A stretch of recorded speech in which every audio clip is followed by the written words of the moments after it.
একজন সাহাবী তিনি নবী সাল্লাল্লাহু আলাইহি ওয়াসাল্লামের কাছে এসে বললেন যে, ইয়া রাসূলুল্লাহ, যে চুরি করেছে সে তো বনু মখজুম গোত্রের,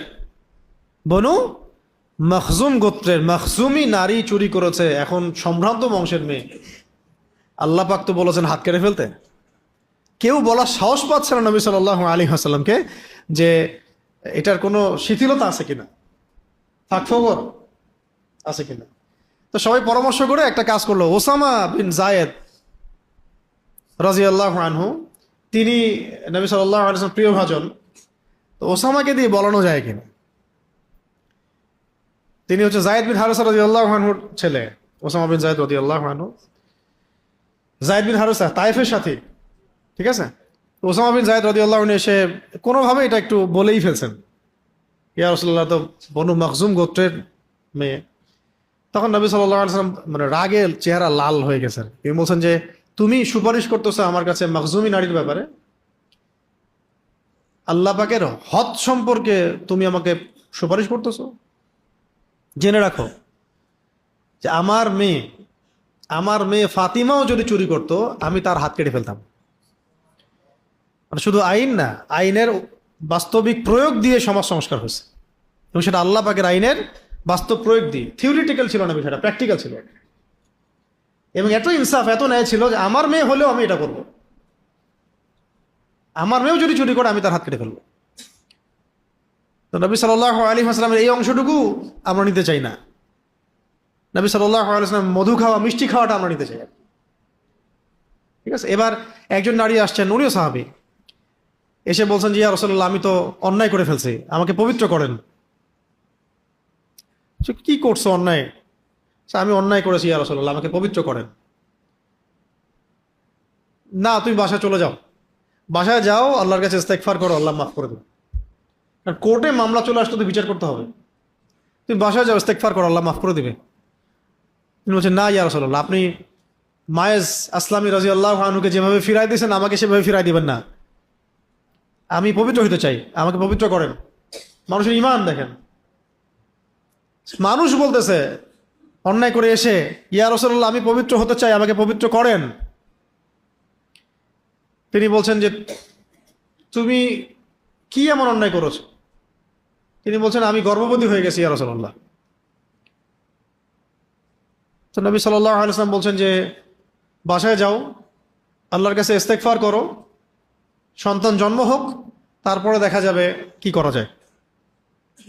সন্তান জন্ম হলো, নিয়ে আসলেন সন্তানকে কোলে করে, দুধের বাচ্চা। ইয়া রাসূলুল্লাহ, আমার বিচার করে দেন।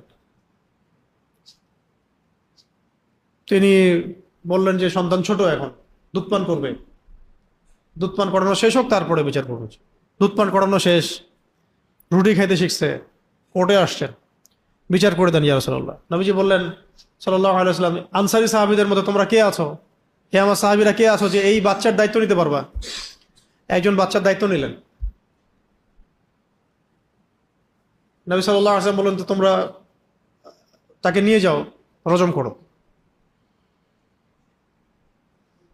আইন থেকে ফিরলেন না, নিয়ে যাও, রজম করো। তাকে রজম করা হচ্ছে, পাথর নিক্ষেপ করে রজম করা হচ্ছে। রক্তের ফিনকি এসে কোনো একজন সাহাবীর কাপড়ে লেগেছিল। সেই সাহাবী একটু তির্যক মন্তব্য করেছিলেন। তির্যক মন্তব্য হয় না একটু, যে উনি জেনা করেছেন, ওই রক্ত আমার এখানে এসে লাগলো। এটা শুনে নবী সাল্লাল্লাহু আলাইহি ওয়াসাল্লাম বলেছিলেন যে, তোমরা আমার সাহাবীকে ভালো মন্দ বলো না, গালি দিও না, তাচ্ছিল্য করো না। শুনে রাখো, এই নারী সাহাবী অন্যায় করার পরে যে পরিমাণ তওবা করেছেন, এই তওবা যদি পুরো মদিনার মধ্যে বন্টন করে দেওয়া হয়, কম হয়ে যাবে। বিচার হয়েছে এইভাবে নবী সাল্লাল্লাহু আলাইহি ওয়াসাল্লামের যুগে।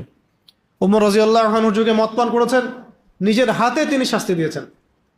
40 লাঠি থেকে 80 লাঠি বেত্রাঘাত নিয়ে গেছেন তিনি। নিজের আপনজনের মধ্যে একজন মদ পান করার পরে ওমর রাদিয়াল্লাহু আনহু নিজের হাতে শাস্তি দিয়েছেন।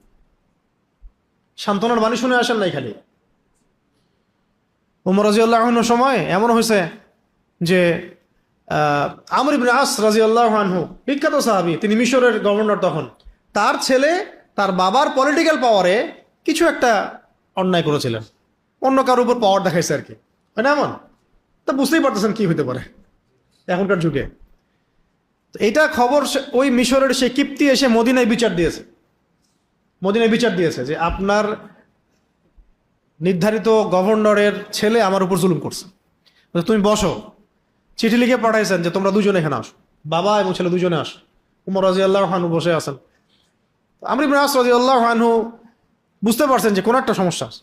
সন্তানকে বলছেন বারবার কি করছো বলো ভালো করে, সে সন্তান বলে না কি করছে ভালো করে। পরে যখন মসজিদে ডাকা হলো নামাজের পরে, তখন সেই মিশরের কিপ্তি বললো যে আমার উপর এই জুলুম করেছে, সম্মানিত ছেলে আমার উপর জুলুম করেছে। নিজের হাতের দোররা তার হাতে উঠাই দিলেন লাঠি দিয়ে, বলেন যে ইদরিব ইবনুল আকরামিন, আমাদের সামনে সম্মানের ছেলেকে মারো এখন। ইদরিব ইবনুল আকরামিন, আমাদের সামনে সম্মানের ছেলেকে মারো এখন। এটা মানুষ দেখছে। মারতে মারতে ক্ষান্ত হওয়ার পরে তিনি জিজ্ঞাসা করছেন যে তুমি কি সন্তুষ্ট হয়েছ? যে হ্যাঁ আমি সন্তুষ্ট হয়েছি। তখন এটাও বললেন যে তুমি যদি চাও এই লাঠি দিয়ে পারলে তার বাবাকেও তুমি আঘাত করতে পারো, কারণ তার সন্তান তার বাবার পাওয়ারেই তোমার উপর জুলুম করেছে। ওমর রাদিয়াল্লাহু আনহুর যুগ, তাদের ভাষা এটা মধ্যযুগ, ফাসেকদের ভাষা এটা মধ্যযুগ, জালেমদের ভাষা এটা মধ্যযুগ। ইদরিব ইবনুল আকরামিন, সম্মানের ছেলেকে মারো সবার সাথে, বলতে পারবে?